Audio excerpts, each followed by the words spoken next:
श्रीमद् भगवत गीता सत्संग द्वितीय अध्याय का हम लोग मनन करने जा रहे हैं, जिसमें अध्याय का आरंभ जो है संजय उवाच के साथ होता है। संजय के बारे में तो आप जानते ही हैं कि जब महाभारत का युद्ध हो रहा था तो धृतराष्ट्र चूंकि नेत्रहीन थे, वो युद्ध में जा नहीं सकते थे, तो उन्होंने अपने सारथी संजय को अपने पास बिठाया हुआ था, जिसको कि महर्षि की कृपा से दिव्य दृष्टि प्राप्त थी और वो वहाँ बैठे हुए युद्ध क्षेत्र का वर्णन कर सकता था। तो संजय की स्थिति यह है कि वो भगवान का परम भक्त है, लेकिन धृतराष्ट्र का सारथी है और यहाँ पे वो युद्ध क्षेत्र का वर्णन भी कर रहा है। तो संजय वर्णन करते हुए अर्जुन की स्थिति का बखान करता है और कहता है, तम तथा कृपयाविष्टम अश्रुपूर्णाकुलेक्षणम विषीदन्तम इदं वाक्यम उवाच मधुसूदनः। संजय बोले, कायरता से व्याप्त हुए उन अर्जुन के प्रति जो विषाद कर रहे हैं और आंसुओं के कारण जिनके नेत्र की देखने की शक्ति अवरुद्ध हो रही है, भगवान मधुसूदन यह आगे कहे जाने वाले वचन कहते हैं।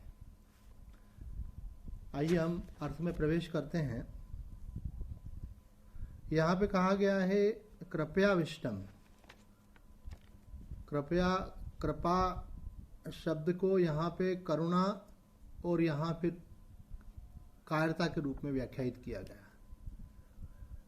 आदि शंकर मधुसूदन सरस्वती जी ने तो इस शब्द का अर्थ कृपा ही किया है कि स्नेह से आविष्ट कृपा, लेकिन गीता प्रेस ने क्या अर्थ किया, सीधा अर्थ स्पष्ट कर दिया उन्होंने, कायरता। देखो, कायरता हो या करुणा हो या कृपा हो, इन तीनों में एक चीज काम करती है। वो क्या काम करता है? सामने वाले के प्रति विशेष स्नेह। स्नेह के पीछे जो कारण है वो देखा जाता है कि आप किस कारण से स्नेह कर रहे हैं। आप स्नेह इसलिए कर रहे हैं कि वो आपको प्रिय लग रहे हैं, वो आपके अपने हैं, और ऐसा स्नेह जो है वो आपके विवेक को अगर आच्छादित कर रहा है तो उसको कृपा नहीं कहेंगे बल्कि कायरता कहेंगे। इसलिए यहाँ पे कायरता अर्थ किया गया। थोड़ा हमको इस बात को समझना है क्योंकि यह हमारे व्यक्तिगत जीवन से जुड़ी हुई बात है। संत हमें बतलाते हैं हमको अपना मनोनियंत्रण करना है, हमें अपनी इंद्रियों का नियंत्रण करना है। जब तक आप अपनी इंद्रियों और मन पर नियंत्रण नहीं कर पाएंगे तब तक सुने हुए ज्ञान में आपकी स्थिति नहीं हो सकेगी। इसलिए भगवान भगवत गीता के द्वितीय अध्याय में स्थित प्रज्ञ के लक्षण में इस बात को एक से अधिक बार रिपीट करते हैं, वशे ही यस्य इंद्रियाणि तस्य प्रज्ञा प्रतिष्ठिता। इंद्रियों में क्या भोगों के संस्कार रहते हैं। जब तक पशु पक्षी योनियों में ये जीव गुजरता रहा, कोई विवेक नहीं था, वहां पे खूब भोग भोगे इसने। अब वर्तमान में ये मानव शरीर में आया और ये भी हमको मालूम नहीं मानव शरीर की यात्रा भी कितनी बार हो चुकी है। जब तक सदगुरु का मार्गदर्शन नहीं मिलता है, जब तक शास्त्रों का अर्थ हमको नहीं खुलता है, तब तक मनुष्य की एक स्वाभाविक आकांक्षा होती है। मैं वो बताने के पहले आपसे एक प्रश्न पूछता हूँ, उसका उत्तर आप अपने अंदर देखिएगा कि क्या आप ये चाहते हैं कि हमको जीवन में हर प्रकार से सुख मिले? मैं सुखी रहना चाहता हूँ, हर प्रकार की अनुकूलता मुझे प्राप्त हो, प्रतिकूलता नहीं हो। यही आपका प्रधान मोटिव है, यही आपका प्रधान लक्ष्य है क्या? अगर ये है तो आप बड़ी भारी भूल पर हैं। क्यों? तो स्वाभाविक है ये, क्योंकि मनुष्य के इंद्रियों में जो भोगों के संस्कार है उसके कारण से वो भोग ही चाहता है, वो रोग नहीं चाहता है, वो मान सम्मान नहीं चाहता, अपमान नहीं चाहता है, वो विजय ही चाहता है, पराजय नहीं चाहता है। तो यदि आप यही सब चाह रहे हैं तो इसका मतलब आप एक गलत ट्रैक पर चल रहे हैं। जिस गलत ट्रैक पर आप अज्ञान के कारण जन्मांतरों से चल रहे थे, मनुष्य देह मिलने पर भी उसी पर ही चल रहे हैं। और उस पर चले तो कोई आश्चर्य नहीं, पर सत्संग सुनने के बाद, स्वाध्याय करने के बाद फिर भी हमारा ट्रैक ये हो कि हम संसार का सुख ही चाह रहे हैं। इसका मतलब क्या हुआ कि हम प्रेय के मार्ग पर चल रहे हैं। दो मार्ग हमारे यहाँ बताए हैं, कठोपनिषद में आता है, एक श्रेय का मार्ग, एक प्रेय का मार्ग, एक कल्याण का मार्ग, एक सुखोपभोग का मार्ग। तो जिसके जीवन का लक्ष्य सुखोपभोग होता है वो केवल सुख को ही लक्ष्य करके चलता है, वो कल्याण को लक्ष्य करके नहीं चलता है। हमें वो सुख चाहिए जिसमें हमारा कल्याण हो, कि हमें वो सुख चलेगा जिसमें हमारा कल्याण ना भी हो, लेकिन आज तो हम सुखी हैं। तो जो व्यक्ति अपने इंद्रियों पर, अपने मन पर नियंत्रण नहीं करता है और उसमें जो भोग के संस्कार हैं और उन संस्कारों के अनुसार वर्तन करने पर उसको स्वाभाविक रूप से सुख का अनुभव होता है। आपको हलवा खाने की इच्छा, आप हलवा खाएंगे तो आपको अच्छा ही लगेगा। लेकिन यदि किसी को डायबिटीज़ है और डॉक्टर ने मना किया है और फिर भी वो इंद्रिय नियंत्रण नहीं करेगा तो क्या होगा? रोग बढ़ जाएगा, समस्याएं बढ़ जाएंगी। तो उसी प्रकार से धर्म के मार्ग पर भी, आध्यात्म के मार्ग पर भी जो चीज़ हमको परमात्मा से दूर ले जा रही है, जो विषय विकार हमको अपनी आत्म शांति के मार्ग से दूर ले जा रहे हैं, जो हमें हमारे अंतःकरण की पवित्रता से दूर ले जा रहे हैं, उसमें बाधा डाल रहे हैं, अर्थात हमारे अंतःकरण को मलिन कर रहे हैं, उन संस्कारों का संकोच करने में हमको अपने मन पर स्नेह नहीं करना है, बल्कि उसके प्रति कठोरता आना चाहिए। हमारे वृंदावन वाले स्वामी सत्यानंद जी महाराज कहते हैं कि रामायण में एक बात आती है, संत हृदय नवनीत समाना। संत का हृदय जो होता है मक्खन की तरह होता है, वो पिघल जाता है, दूसरे का दुख उसको देखा नहीं जाता। बोले लेकिन एक बात समझ लेना कि संत की एक क्वालिटी जहाँ ये है, इससे जस्ट अपोजिट एक क्वालिटी और है कि संत जितना दूसरे के लिए कोमल रहता है उतना ही अपने लिए कठोर रहता है। अगर वो कठोर नहीं रहेगा तो संत ही नहीं हो सकता। अपने हृदय में जो वासनाएं हैं, कामनाएं हैं, इच्छाएं हैं, जो विकार हैं, वो अपनी मांग पूरी करना चाहते हैं। जैसे बच्चा जिद करता है ऐसा हमारा मन भी जिद करता है। अगर हमने उन पे अंकुश नहीं लगाया तो वो हमारे पतन का मार्ग प्रशस्त हो जाएगा। इसलिए हर व्यक्ति को अपने प्रति कठोर होना अत्यंत आवश्यक है यदि वो अपना कल्याण चाहता है। तो ठीक इसी प्रकार से जिनको आप सचमुच में, जिनकी सेवा आपको भगवान ने दी है, जिनके प्रति दायित्व दिया है, आपका कर्तव्य दिया है, उनके प्रति भी आपके मन में अनुशासन का भाव होना चाहिए। नहीं भाई ठीक है, प्यार अपनी जगह है, लेकिन इनके अंदर अनुशासन की वृत्ति हो, इनके अंदर आत्मनियंत्रण की वृत्ति हो, अपने मन का, अपने इंद्रियों का संकोच कर सके, ये होना चाहिए। अगर ऐसा ये कर पाएंगे तो ही इनका कल्याण होगा। तो अगर आप बच्चे को केवल प्यार करेंगे और उसकी सब बातें मानेंगे तो ऐसा, इसका मतलब ये हुआ आप बच्चे के हितैषी नहीं हुए। इसी प्रकार से यहां अर्जुन की स्थिति है। अर्जुन के मन में प्रेम उमड़ आया, किसके प्रति? स्वजनों के प्रति प्रेम उमड़ आया, और प्रेम उमड़ने के कारण वो क्या करने लगा?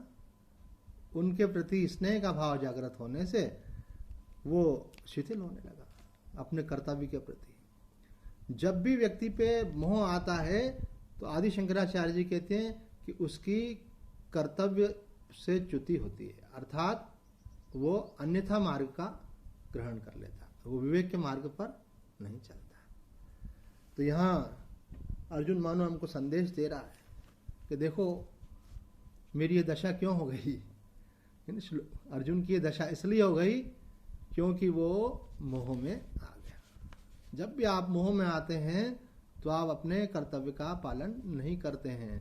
फिर सामने वाले की जो इच्छा हो जिसमें उसको सुख मिले, अथवा अपने ही मन को देख लें तो अपने मन को जो अच्छा लगे, बोलते कब तक रोके मन को, है ना। एक किसी ने ऐसा गाना भी सुना था मैंने कभी कि मन तो है एक उड़ता पंछी, जितना उड़े उड़ा लो, मन को पिंजरे में मत डालो। ये क्या है? भौतिकवादियों का गाना कि अगर आप मन को पिंजरे में नहीं डालेंगे, इसको नहीं रोकेंगे, तो ये निश्चित रूप से आपको धर्म और विवेक के मार्ग से दूर ले जाएगा। हमने अपने गुरुदेव शंकराचार्य जी से एक बार पूछा था, महाराज जी ये जो आदि शंकराचार्य जी ने साधन चतुष्ट की बात कही है, विवेक, वैराग्य, षट संपत्ति और मुमुक्षा, ये 4 साधन बताए, उसमें जो तीसरा वाला साधन है उसके अंदर 6 बातें हैं।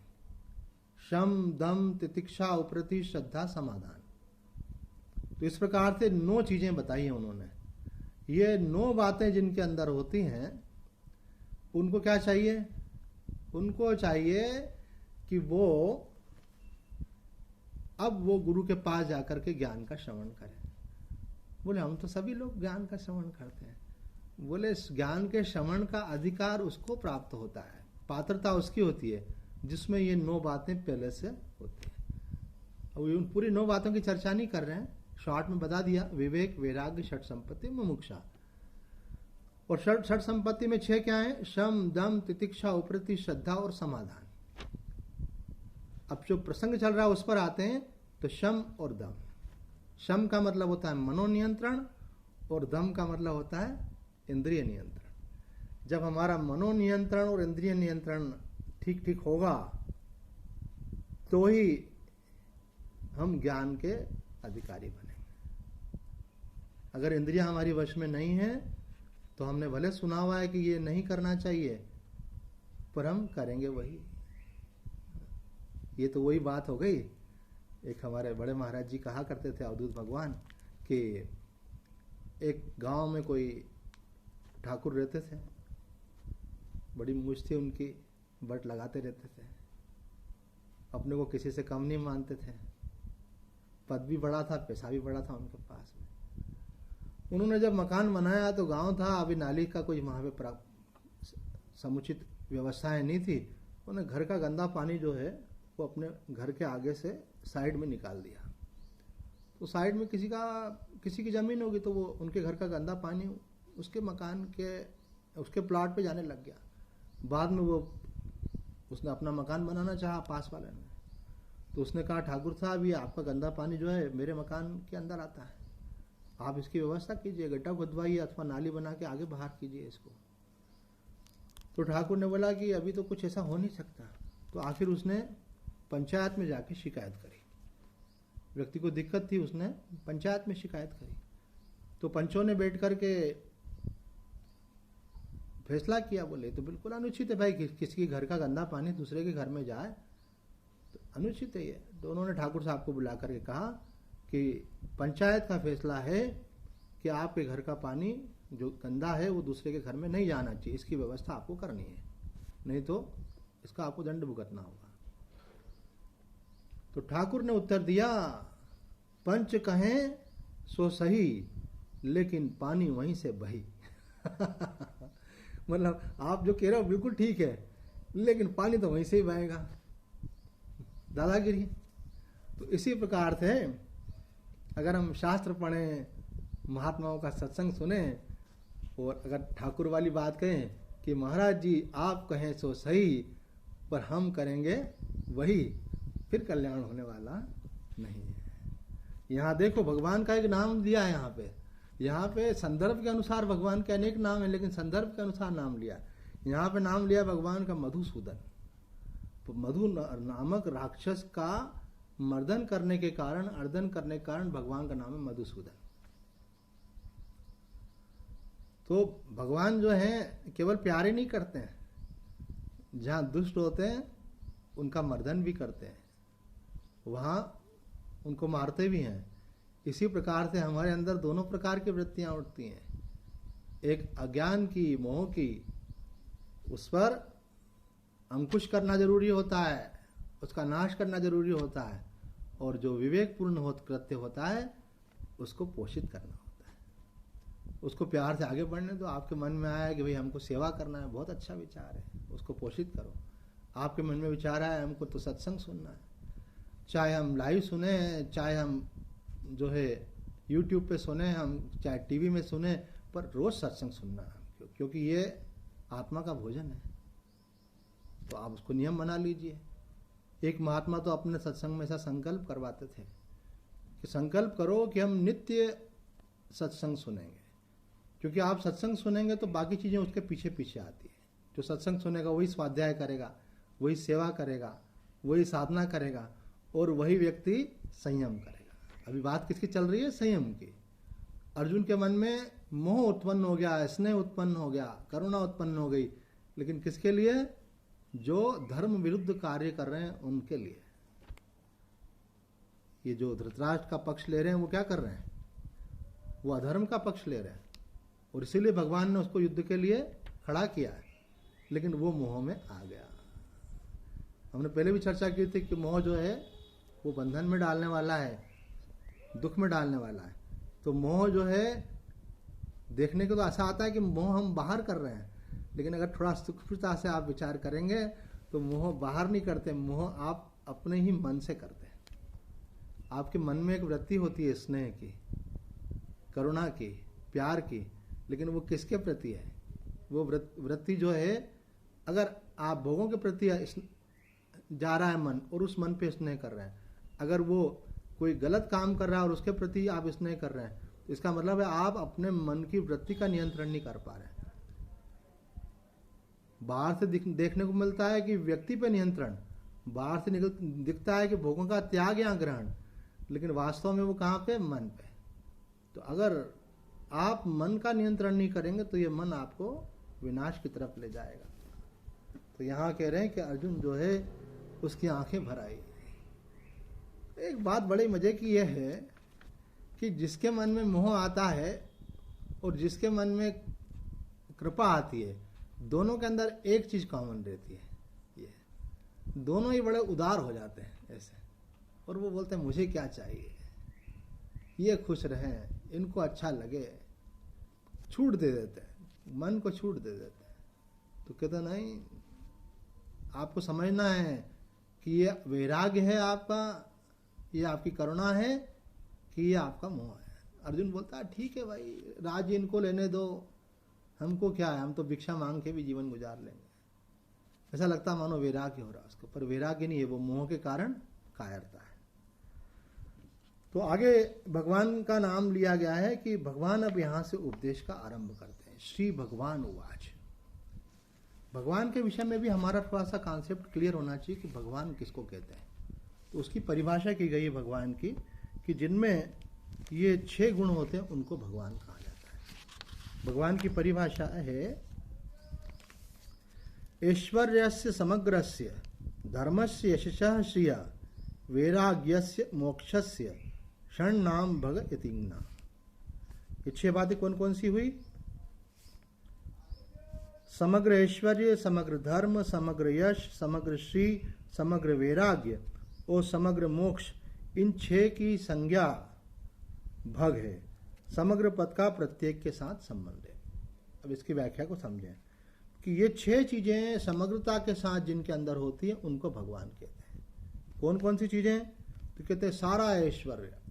आप संसार में व्यक्ति चाहता है हमको भोग मिले, ऐश्वर्य मिले, मान मिले, धन मिले, तो बोले ये जितना ऐश्वर्य संसार का है वो सब किसका है? भगवान का है। कुछ भगवान का और कुछ हमारा है, ऐसा नहीं है, सब भगवान का ही है।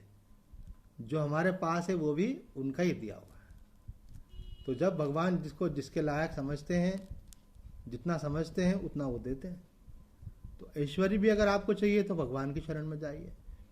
ये न के न प्रकरण अगर आपने प्राप्त कर भी लिया तो वो आपके लिए संकट बन जाएगा। इसलिए जो धर्म पूर्वक संसार का ऐश्वर्य प्राप्त करता है वो ऐश्वर्य उसको बांधता नहीं है, वो ऐश्वर्य उसके आसपास रहता है लेकिन उसमें वो आसक्त नहीं होता। कहते समग्र धर्म, भगवान का एक नाम ही धर्म है। धर्म का मतलब होता है कि एक सीधा सरल ये जिसको धारण करना चाहिए। हमारे अंदर 2 वृत्तियां हैं, एक धारण करने योग्य, एक त्यागने योग्य। जो धारण करने योग्य उसको धारण करें, जो त्यागने योग्य उसको त्यागें। जो उचित है उसको धारण करें, जो अनुचित है उसका त्याग करें। लेकिन ये कोई ऐसा सरल सा खेल नहीं है कि आपने पढ़ा और आपने धारण कर लिया। ये मन की वासनाएं तो पाप के साथ जुड़ी हुई हैं। काम, क्रोध, लोभ, मोह जब आदमी में लोभ आता तो धन उसको ज़्यादा प्रिय लगता, वो किसी प्रकार से भी वो प्राप्त कर लेना चाहता है। तो उसका त्याग करने के लिए इतना विवेक प्रखर होना चाहिए कि आपको जो लगे अनुचित है, आप मन पर अनुशासन करके बोले नहीं, ये अनुचित है, ये नहीं करेंगे, है ना। मैंने किसी को मेडिकल स्टोर भेजा, भाई दवाई लेके आओ, तो 6 दवाइयाँ लेके आया, तो वो कंप्यूटर से बिल बनाते हैं। तो जो टेबलेट्स 12 टेबलेट थी, उसने टाइप किया 12, तो एक पे उंगली धीरे लगी होगी तो प्रिंट ही नहीं हो पाया, केवल 2 पे लगी, तो उन्होंने 2 के हिसाब से बिल बना के दे दिया। तो व्यक्ति सोचता है अरे भाई, जब 12 टेबलेट की जगह 2 टेबलेट का ही पेमेंट करना पड़ रहा है तो क्या बात है, क्यों वापस करें। इसी को अधर्म बोलते हैं। और ये आगे चल करके व्यक्ति को धीरे धीरे और अधिक लोभ में ले जाता है, इसलिए इसका नियंत्रण करना चाहिए। तो कहते हैं भगवान में धर्म है, धर्म भगवान का ही स्वरूप है। अगर आप अनुचित का त्याग करके उचित कर रहे हैं तो आप धर्म का पालन कर रहे हैं। एक सीधी सी बात धर्म को लेकर के कि जो बात आपको अपने लिए प्रिय नहीं लगती वो आप दूसरों के लिए नहीं करें। जो आपको लगता है कि कोई हमारे साथ ऐसा नहीं करे, ना धोखा करे, ना बेईमानी करे, ना अपमान करे, ऐसा आप दूसरे के साथ मत कीजिए। ये धर्म में आ जाता है। शास्त्र हमको बतलाता है, हमारा विवेक हमको बतलाता है, हमारा अंतर मन हमको बतलाता है कि ये अनुचित है। गुरुजन बतलाते हैं, माता पिता बताते हैं, बचपन से बताते हैं। कभी कभी हम पूछ लेते हैं, ऐसे अभी तो आप इतनी बातचीत नहीं हो पा रही आप लोगों से, केवल एक तरफा चल रहा है हमारा, नहीं तो हम तो आजकल संवाद करना ज़्यादा पसंद करते हैं। तो हमारा एक प्रश्न ये रहता है, ईमानदारी से बताना अभी भाई, जो पहली क्लास में पढ़ाया जाता है वो अभी तक सीखा कि नहीं अपन ने? वो क्या कि सदैव सत्य बोलना। हम बातों को इस ढंग से बोलते हैं, इसका ऐसा प्रभाव होगा इसलिए ऐसा बोले। ये जो चालाकी, ये कपट है, ये हमको परमात्मा से दूर ले जाता है। निर्मल मन जन सो मोहि पावा। जो अंदर हो वही वाणी पे होना चाहिए। आप वाणी से बोल रहे हो मतलब वैसा आपको करना चाहिए। अगर आप सत्य बोलना शुरू करेंगे तो आप देखेंगे कि वाणी का कितना प्रभाव है कि अगर आपके मुंह से अनजाने में भी कुछ निकल गया तो वो हो जाएगा। संत ज्ञानेश्वर के जो पिता हैं वो पहले गृहस्थ में थे और वो वैराग्य होकर के गुरु के पास चले गए। तो गुरु के पास चले गए, सन्यासी हो गए। तो उनकी पत्नी को किसी महात्मा ने घर पे आए, भिक्षा मांगी, तो उन्होंने उनको भिक्षा दी। तो उन्होंने आशीर्वाद दिया पुत्रवती भव।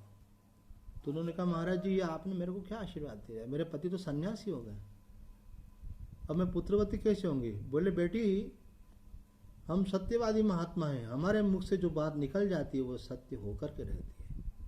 तो उसका परिणाम क्या हुआ कि संत ज्ञानेश्वर तो बाद में आए दुनिया में, उनके पिताजी सन्यासी थे, वो वापस लौट करके घर पे आए, फिर उनको वो संतान हुई। तो सत्य का इतना प्रभाव होता है। मां आनंदमयी ने कहा है कि अगर कोई सत्य का आचरण करे तो उसको कुछ नहीं करना पड़ेगा, वो सत्य का आचरण ही उसको परमात्मा तक ले जाएगा। परमात्मा सत्य स्वरूप है।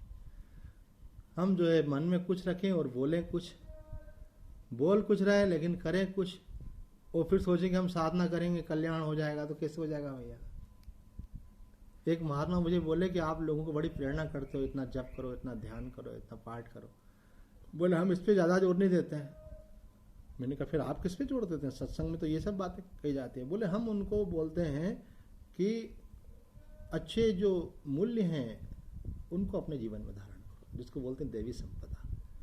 और उसी के अंतर्गत एक बात है सत्य बोलना। तो सत्य से बढ़कर कोई धर्म ही नहीं है।